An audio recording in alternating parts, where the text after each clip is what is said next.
For days. That's all I needed. Just 4 more days to hit the big 3-0 and lock in the pension I'd earned one day at a time for 29 years and 11 months. My name's Frank Delaney. I'm 57 years old. I live in Jasper, Indiana, and up until last Thursday afternoon, I was the senior facilities manager at Crestwood Technologies. Emphasis on was. It happened so fast, but somehow I saw it coming the moment Brandon Chase called me into the conference room. He didn't look at me, just stared at the table, flipping through a folder like he was trying to remember his lines. His voice was pure corporate, flat, cheerful, like a robot's. "Frank," he said, "thank you for meeting on short notice. We've been evaluating our operations, and as part of our shift toward leaner efficiencies, we're making some organizational adjustments." That was the first time I heard the word terminated. Not laid off, not retired early, terminated, effective immediately. Brandon pushed a folder toward me. Inside was a single-page letter that sounded like a rejection from a bank. "We appreciate your years of service." That kind of thing. No gold watch, no cake, not even a handshake. "You're letting me go?" I asked, just to hear it out loud. My throat felt dry. Brandon nodded, but wouldn't meet my eyes. "It's just business, Frank. Just business." Like the last 30 years were nothing but some ledger entry to him. I took a deep breath and reached into my pocket. My badge, my master keys, my gate card. I slid them across the table. That was it.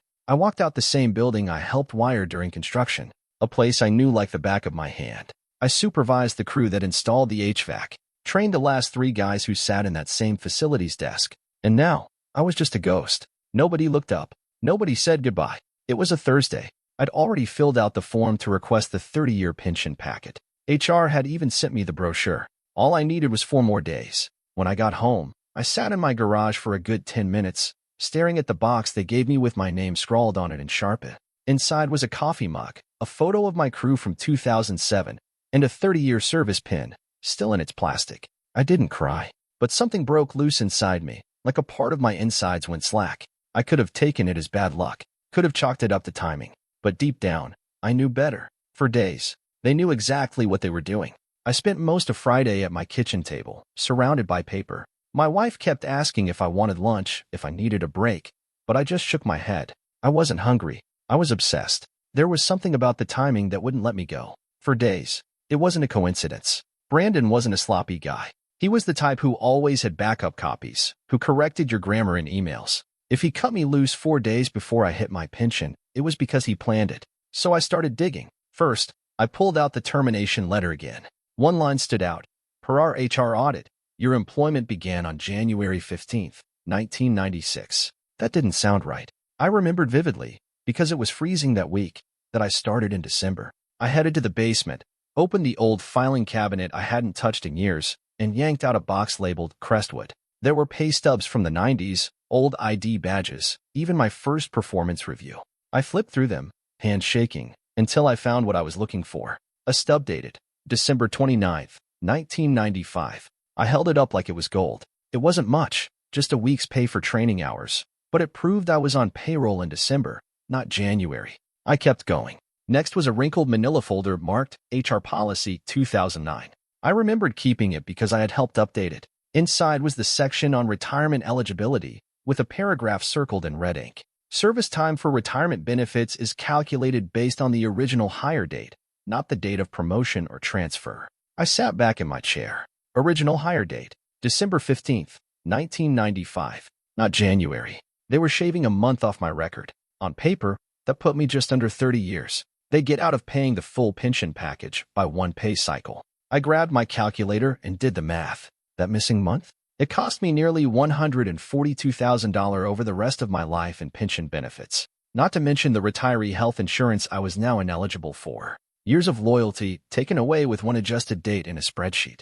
I started pulling more documents. A memo from Brandon dated just 3 months earlier caught my eye. It said all department heads must verify and reconcile service years against original employment records to ensure compliance with revised benefits thresholds. That wasn't routine auditing. That was a warning shot. I knew what this was now. It wasn't a clerical error. It wasn't a misunderstanding.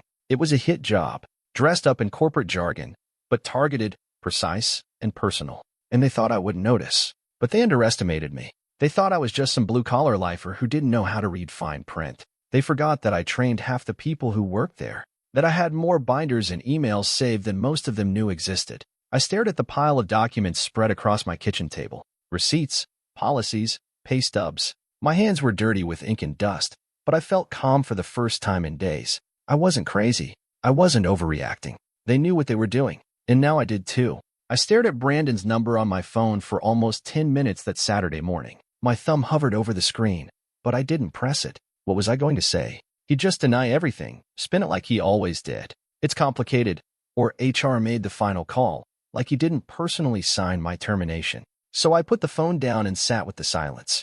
Then I remembered Janice O'Connell. Janice had been Crestwood's HR director for 15 years before she took early retirement. We butted heads a few times. She was tough, but she was fair. Never cut corners, never played favorites. And more importantly, she knew the system inside and out. I found her number in my contacts and took a breath. She picked up on the second ring. "Frank Delaney," she said. I heard. Just like that. No hello. No how are you. Just the facts. "You heard already?" I asked, a little surprised. "I still talk to people," she said. "And when someone with 30 years gets cut 4 days shy of retirement, word gets around." I didn't say anything for a moment. My throat felt tight. "I need help, Janice," I said finally. "I've got paperwork, pay stubs, an old policy manual. Brandon says I started in January. I've got proof it was December. Do you have your original offer letter?" she asked. "No, but I've got a pay stub dated December 29th, 95, and a memo you signed in '09 clarifying service calculations." She was quiet for a moment. I could almost hear her thinking. "I want to see everything," she said. "Come by my place Monday morning. Bring it all." I wrote down her address and agreed on a time. "And Frank, yeah, this isn't just dirty. It might be illegal." That stopped me. "What do you mean?" "If Brandon changed your hire date on purpose to disqualify you from a benefit you otherwise would have earned, that's not just unethical. That's fraud. And if it involved mail, email, or interdepartmental systems, it could cross into wire fraud territory." I sat back in my chair. "Wire fraud. That was federal." She continued. "But we have to be smart about this. Don't confront anyone. Don't tip your hand. Just bring what you have. We'll start from there." "Why are you helping me?" I asked. "You don't owe me anything." "Because I've seen this kind of thing brewing," she said. "I warned them before I left not to play fast and loose with benefit policies. Brandon's slick. He thinks he's clever. But this time, he might have gone too far." After we hung up, I stood in the middle of my kitchen and looked around. Then I went out to the garage, dragged out the old filing boxes I used to keep in the office before we went digital, and brought them inside. I spent the rest of the weekend sorting through nearly 30 years of paperwork, pay stubs, HR letters, company newsletters, emails I had printed and saved just because something about them rubbed me the wrong way. By Sunday night, I had 3 full boxes organized, labeled, and ready to go. They thought they could erase me with a line in a spreadsheet. They were wrong. Monday morning was coming, and I wasn't going in as a former employee. I was going in as someone with proof. Monday morning was cold for late April. I loaded the boxes into the back of my truck and drove across town to Janice's office. She'd gone private after retiring HR consulting mostly, helping small firms set up their policies the right way. Her place was above a bakery, smelled like cinnamon and printer toner. She opened the door wearing reading glasses and a thick gray sweater, motioned for me to bring the boxes in without a word. We didn't waste time. We sat at her long oak desk for hours, combing through every document I'd brought. She organized everything like she was prepping a court case. Tabs, sticky notes, color-coded folders. She barely spoke except to ask questions. "When did you receive this? Who else saw this memo? Was this before or after your role change in '03? I just answered and passed over more paper. When she finally leaned back and rubbed her eyes, I could tell she had what she needed. "Frank," she said, "this isn't just sloppy.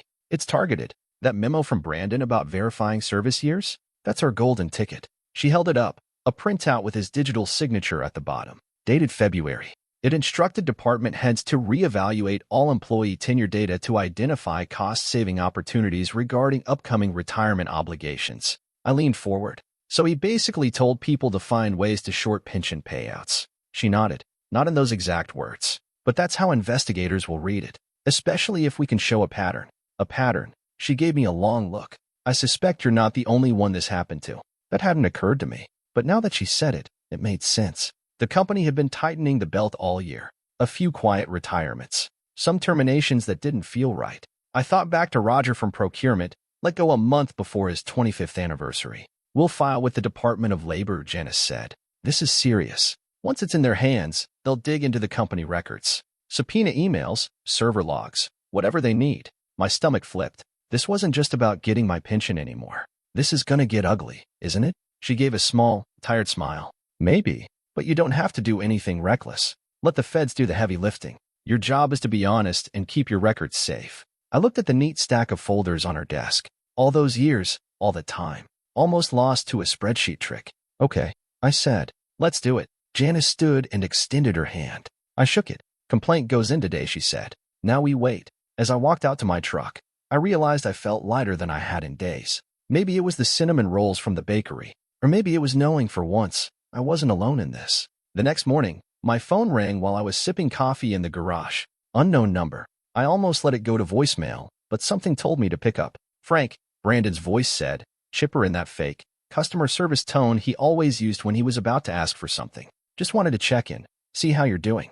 I didn't say anything, just waited. So listen, he continued. I know things ended kinda abruptly last week. Believe me, it wasn't easy. No one likes these decisions, but they come from higher up sometimes. You know how it is. He paused, like he expected me to let him off the hook. I stayed quiet. Well, he chuckled nervously, just between us. I'd really appreciate it if we could avoid any unnecessary noise. You've always been a team player, Frank. I'd hate to see your legacy at Crestwood overshadowed by misunderstandings. There it was. Not quite a threat, but close. His words were smooth, but his tone wasn't. You're saying I shouldn't make trouble, I said flatly. I'm saying, he said quickly, there's no need to go down a road that doesn't benefit anyone. Let's be realistic. You were hired January 15th, 1996. That's what's in the system. It's clean. It's consistent. I almost laughed. The man really thought I had nothing. No proof. No backup. Like I hadn't spent the weekend building a paper fortress. Thanks for the call, I said, and hung up before he could reply.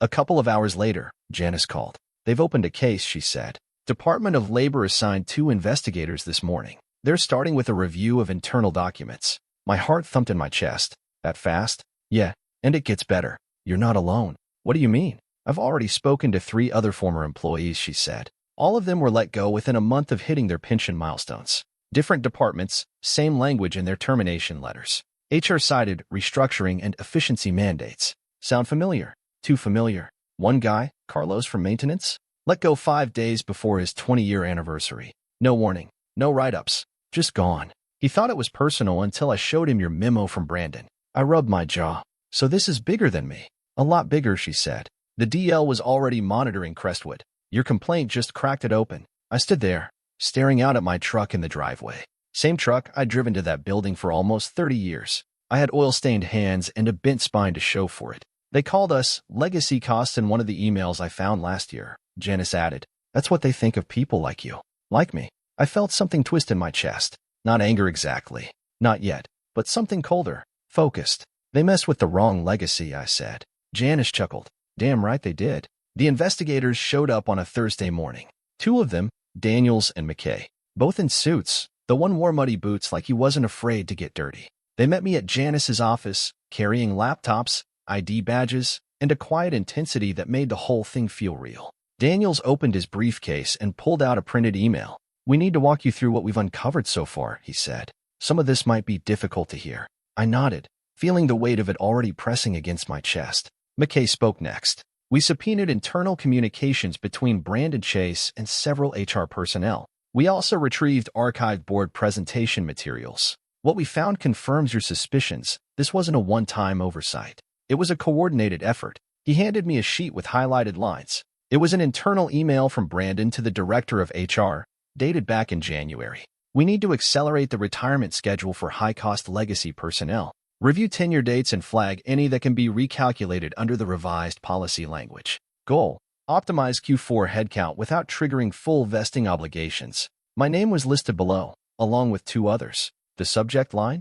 Q4 optimization targets. My stomach dropped. They listed me like a spreadsheet entry, I said, my voice quieter than I expected. Daniels nodded. This was part of a cost-cutting strategy, reviewed and approved at the executive level. They identified employees close to major retirement thresholds and adjusted records to avoid paying full benefits. They call it optimization, McKay added. We call it what it is, fraud. I just sat there, stunned. Daniels slid another document forward. This is where things get even more serious. These emails were sent through company servers, attached to financial forecasts that were shared with board members and outside consultants. That's interstate communication. That's wire fraud. Wire fraud. The words hit like a slap. Janice leaned over, tapping the page. That's federal time if it sticks. I looked up. What happens now? Daniel straightened up. We're building the case. We'll be interviewing other employees, past and present. But the key part? We'll need testimony from someone directly affected, someone who can walk the jury through the process, what was promised, what was done, and what was lost. You're asking me to testify? We're asking you to tell the truth, Frank. On record, under oath. I hesitated, not because I was scared of court.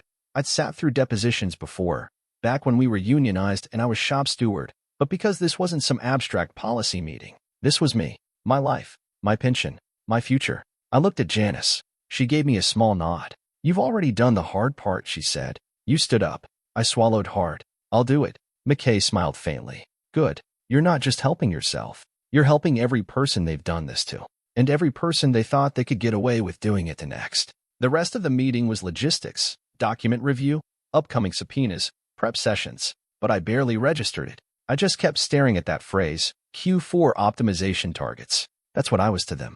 A number, a liability, but not anymore. By the time I left Janice's office, the sun had dipped low and the sky was bruised orange. I sat in my truck for a long time, not driving, not thinking, just breathing. They thought they could erase me with a few keystrokes, hide the truth behind business buzzwords. But now the truth was out, and I was going to help bring the whole damn house down.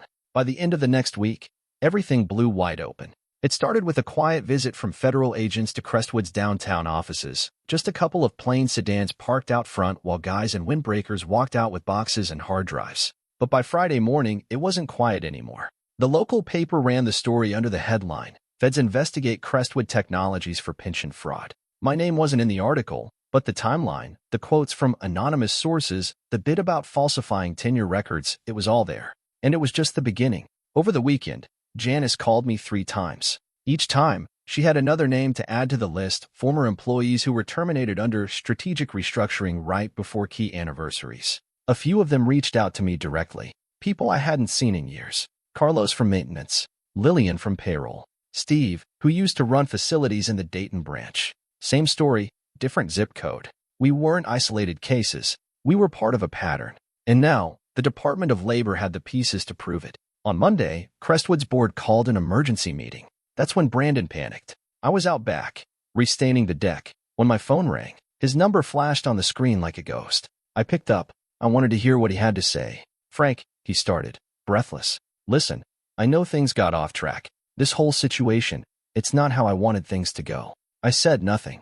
I've been talking with legal. They're willing to make this right. We'll reinstate your pension, retroactive to your original hire date, and throw in a gesture of goodwill. Financially, I raised an eyebrow, even though he couldn't see it. How much of a gesture? 200,000, he said quickly. No strings. Just, let's put this behind us. I let the silence hang. You're offering me hush money. He sighed. Frank, be reasonable. You're not the only one hurting here. This kind of publicity, I cut him off. You did this. Not me. You could have given me 4 more days. That's all I needed. This isn't about days, he snapped, his fake calm cracking. This is about survival. You think you're the only one who gave this company everything? No, I said, but I'm the one you tried to erase. He was quiet. You're too late, Brandon. The complaint's filed. The feds have your emails. And guess what? I'm not the only one talking. Another long pause. Then, a soft, bitter, you'll regret this. I laughed. I already did. For 29 years and 11 months. But not anymore. And I hung up. Later that day, Janice called. They've launched a full investigation into Crestwood's retirement practices over the past 10 years. Subpoenas are going out. Depositions start next month. I looked out the window at my old pickup, the same one I drove to Crestwood every day for 3 decades. I used to park it next to Brandon's new SUV and pretend it didn't matter. Now it didn't. Not at all. You know what he offered me? I said. I can guess, she said. Let me guess. Reinstatement and hush money? 200 grand. She whistled. That's desperation. Yeah, and I'm not desperate anymore. For the first time in my life, I wasn't looking for approval. I wasn't looking to keep the peace. I was just looking for justice. And I wasn't alone. It happened on a Tuesday morning. I was fixing a loose cabinet hinge in the kitchen when the TV in the living room caught my ear. Breaking news out of Indianapolis, the anchor said, her voice sharp with urgency. Crestwood Technologies CEO Brandon Chase was taken into custody this morning following a months-long federal investigation into employee pension fraud. I stood there, screwdriver still in hand, as they showed live footage of Brandon being led out of Crestwood's headquarters in handcuffs. He looked smaller than I remembered, eyes darting, hair slicked back like he thought it would help him save face. Behind him, federal agents carried out boxes of files, one marked executive records. My wife came into the room. Is that? Yeah, I said. It's him. The anchor continued. Chase faces 14 counts of wire fraud and conspiracy. A second executive, Marla Benson, former director of human resources, was also taken into custody earlier this morning. Sources confirmed the investigation began after a formal complaint was filed by a longtime employee who was terminated just days before qualifying for full retirement benefits. I turned off the TV. I didn't need to hear my name. Later that afternoon, Janice called. It's done, she said. They're pressing charges on both of them. Wire fraud, conspiracy, and falsifying employment records. And guess what else? I leaned against the kitchen counter, heart still pounding. What? They're restoring your pension. Fully vested. Retroactive to your real hire date. With damages. I blinked. Damages. 200 grand. Plus back interest for missed payments. I sat down hard. You're serious? Dead serious. The board cut a deal once the charges came through. They're trying to distance themselves from Brandon. Damage control. I laughed, but there was no joy in it. Just relief. Just something uncoiling in my chest after months of tension. What about Brandon? I asked. Plead not guilty. But the evidence is airtight. Emails, board presentations, even text messages. His trial's in the fall, but the feds are confident. He's looking at 18 months minimum. And Marla? 6 months plus probation. She flipped early. Gave them everything. I leaned back, staring at the ceiling. After everything, after being tossed aside like a line item in a spreadsheet, justice actually happened. Crestwood's being acquired, by the way, Janice added. New leadership. They're gutting the executive suite. Good, I said. They should. I got a letter in the mail a week later. Heavy envelope, company letterhead I used to see every day. Inside was confirmation. My pension was reinstated, my benefits restored. The check for damages came a few days after that, made out to me in an amount I never thought I'd see in my name. I didn't cash it right away. Just let it sit on the kitchen counter for a few days. Like it wasn't real yet. Like part of me was still waiting for someone to take it back. But no one did. Brandon's mugshot made the rounds in the local paper. Some folks from the old job called or messaged to say they were proud of me. One guy from engineering sent a single sentence. You stood up. You made it count. I hadn't planned on any of it. All I wanted was what I earned. 30 years and a handshake. Maybe a sheet cake in the break room. Instead, I got a courtroom, a check, and the sight of the man who tried to erase me being marched out in cuffs. The system, flawed as it is, actually did its job.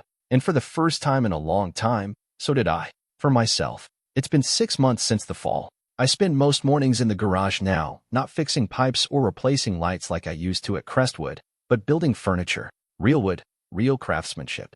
Stuff that lasts. Right now, I'm working on a solid oak bookshelf for my daughter, Leah. She just bought her first house in Bloomington, and she wanted something Dad built for her reading nook. The pension checks come like clockwork now. Same envelope, same date every month. The damages money? Still sitting in a high-yield account. Haven't touched it. Might not. I didn't fight for that money so I could spend it. I fought because it was mine. A few reporters tried calling after the sentencing. I ignored them. One even showed up at the house, camera crew in tow. I shut the door in their face. I wasn't in this for the attention. I didn't want my face on the news or my name trending on social media. I just wanted fairness and peace. Most days now, I've got both. I hear from Janice every so often. She keeps me updated. Says a few more employees got settlements after our case opened the floodgates. One even got rehired under the new management, full benefits and back pay. I smiled when I heard that. Feels like something good came out of the wreckage. Last week, Leah called while I was sanding the bookshelf frame. You know I'm proud of you, right?